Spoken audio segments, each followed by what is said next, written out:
Tribunal aplica medida coação, apresenta periódica, barguido é esse.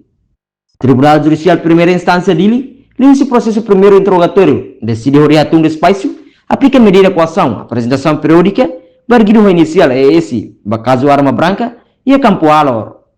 E a processo né, Tribunal halulu identificação, barguido, não continua a alegação do Ministério Público, não defesa nian. Enquanto a alegação do Ministério Público, representa o Procurador Domingos Barreto, cujo tribunal até aplica medida apresenta periódica, também arguido, alegadamente, o retórico de ameaça vítima, no quarto de defesa moça aceita, o pedido do Ministério Público nian. No uso do tribunal, até aplica termo de identidade e residência. A foi em a alegação, juiz turno estagiária, decide que aplica medida de coação, apresentação periódica barguido. No arguido tem que apresentar semana ida da leída e reposto polícia, deve ver se banir relafatem.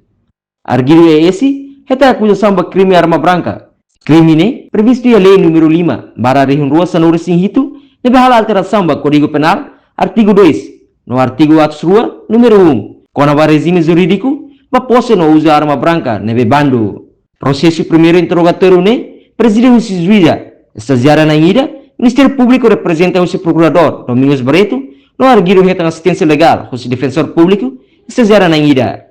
Reportagem Marquita da Silva, Televisão Timor Post.